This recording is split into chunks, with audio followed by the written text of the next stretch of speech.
많은 사람들이 동남아의 더위를 민족성과 뒤처진 경제 상태의 원인이라고 생각한다. 기후가 더워서 사람이 부지런하기 어렵고 농사도 잘 되고 과일도 있으니까 사람들이 절실하지 않다. 게으르다. 이런 것들이다. 사실 동남아에 살아본 사람일수록 이렇게 믿기가 쉽다. 왜냐하면 실제로 정말 덥고 조금만 움직여도 땀이 나서 잘 안 움직이게 되기 때문이다. 다른 사람 얘기가 아니고 내가 그렇게 생각했다. 그렇게 기후 원인설을 신봉하다가 이 책 때문에 생각을 바꿨다. 빌 게이츠가 추천해서 더 알려진 책인데 총균세가 왜 유라시아가 다른 곳들에 비해 높은 문명 수준을 갖게 되었는지를 약 13,000년의 시간 범위에서 설명하려 했다면 이 책은 2차 대전 이후에 50여 년 동안 동아시아 각국의 경제 격차가 생긴 이유를 설명하려 한 책이다. 즉 시간 순서로 따지면 총균세의 후속편이라고 할 수 있고 시공간적 범위는 총균세보다 훨씬 미시적이지만 국가들의 정책 같은 거시 경제를 다룬 책이다. 구체적으로 한국, 일본, 대만 등 동북아 국가들은 왜 잘 됐고 동남아의 말레이시아, 태국, 인도네시아 등은 왜 그렇지 못한지 분석하는데 각국의 정치인, 기업인,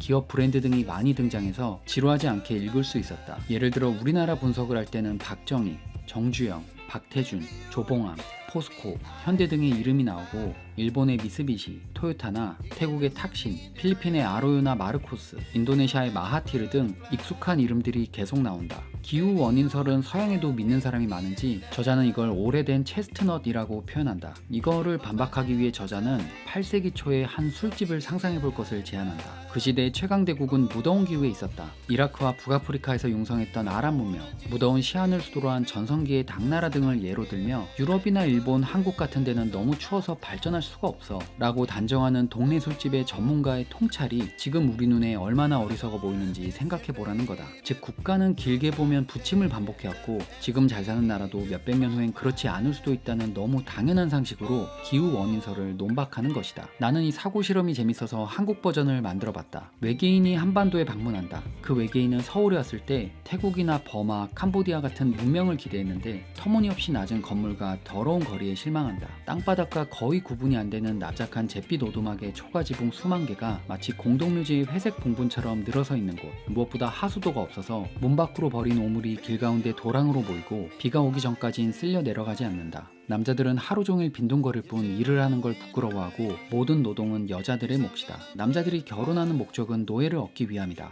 외계인은 이 기묘한 곳에 대해 더 알아내기 위해 신문을 편다. 신문에는 태국이 부강한 이유가 분석된 기사가 실려있다. 태국은 왕이 외국에서 법률과 제도를 배우고 국민이 열심히 일할 수 있는 환경을 만들어서 지난 3년간의 노력으로 외채를 거의 갚았으니 한국은 서둘러 이런 태국을 본받아야 한다는 것이다.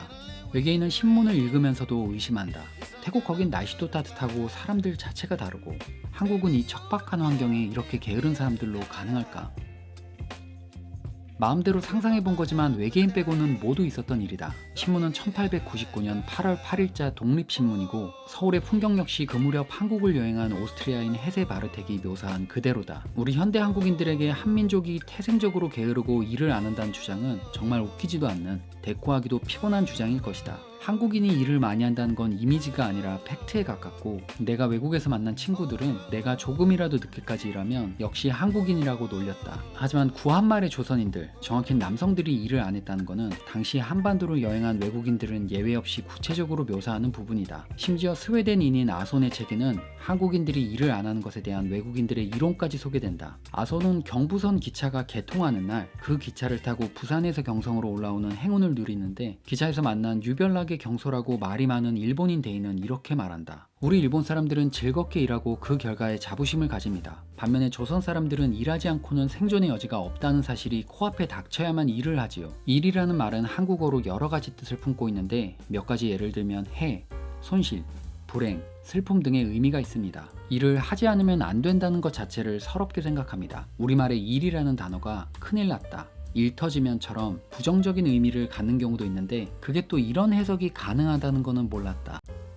일본인 우월주의가 당연히 거슬리지만 신선한 점도 있는 것 같아서 소개했다. 당시 한국에 온 외국인들 중에는 이 일본인데이처럼 조선인은 원래 게으르다, 미개하다 라고 단정한 사람도 있었지만 고맙게도 그 이유를 민족성이 아닌 눈에 보이지 않는 것들, 사회구조 등의 본질적인 이유에서 찾으려 한 사람들도 있었다. 헤세 바르텍의 경우에도 사람들의 게으름의 원인을 관리들로부터 찾으면서 조선에서는 조금이라도 재산이란 게 생기면 벼슬아치들에게 수탈을 당하니 일할 이유가 없다고 적었다. 이사벨라 비숍의 경우에도 조선인들은 게으르고 가난하며 의존적이라고 평가했지만 만주와 연해주로 가서 현지에서 분홍이 된 근면한 조선인들을 보며 조선인의 가능성을 높게 평가했다. 결국 조선에 있는 조선인의 게으름의 원인을 지배계급인 양반들의 착취, 수탈에서 찾았다. 즉 조선 사람들이 일을 안 한 건 게을러서가 아니라 보상이 없기 때문이라는 것이다. 일을 해도 삶이 나아지지 않는다면 누구든 일을 열심히 하지 않을 것이다. 동남아 사회가 한국보다 활력이 떨어지는 것도 결국은 계층 상승의 사다리가 없기 때문이 아닐까. 내가 노력을 더하는 만큼 보상이 없기 때문이 아닐까. 우리가 이걸 그냥 더위와 민족성으로 쉽게 결론 내린다면 결국 경부선의 일본인 데이처럼 경솔하고 말만 많은 건 아닐까. 불과 한국도 100년 전엔 누구든 좌절할 수밖에 없는 사회였는데 우리는 지금 노력할 가치가 있는 사회를 만들고 또 지키기 위해 잘하고 있는 걸까. 2200년의 외계인이 한반도에 다시 온다면 한국을 어떻게 묘사할까. 해외를 다녀본 사람일수록 열린 마음을 갖고 타민족에 대한 편견도 없을 것 같지만 오히려 그 반대인 경우도 많은 것 같다.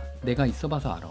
얘들은 이래서 발전할 수가 없어. 나도 이 말 몇 번 했는데 아무튼 해외 경험이 있어서 더 확고한 믿음을 갖게 되는 경우도 있는 것 같다. 예전에 어디선가 다른 민족끼리 섞여 살면 친해지는 게 아니라 오히려 차이가 부각되면서 갈등이 생긴다는 거를 읽은 적이 있었는데 정말 맞는 말이라 생각했다. 왜냐하면 만날 일이 없으면 부딪힐 일도 없고 편견이 생길 기회 자체가 적기 때문이다. 함께 살아봐야 도무지 이해할 수 없는 행동들을 보게 되면서 그때부터는 편견도 아니고 경험으로 검증된 경험칙들, 데이터들이 쌓이게 되는 것이다. 그 중에는 물론 맞는 것도 있겠지만 모든 판단을 직관과 경험에만 의존하면 결국 내 사고와 시각이 경험의 범주에 갇히게 될 것이다. 우리의 직관에 의한 경험으로는 해는 동쪽에서 떠서 서쪽으로 진다. 해가 움직인다. 땅은 평평하다. 하지만 실제로는 지구가 돌고 있고 지구는 둥글다. 우리가 눈에 빤히 보이는 직관을 거부할 때 비로소 제대로 이해할 수 있는 것도 있는 것 같다. 나의 경우에는 오히려 가보고 살아봤어도 보이지 않았던 것들을 책을 통해 볼 수 있게 된 게 많았다. 그래서 뒤늦게 이 말이 정말 맞는 말이라고 생각하게 되었다.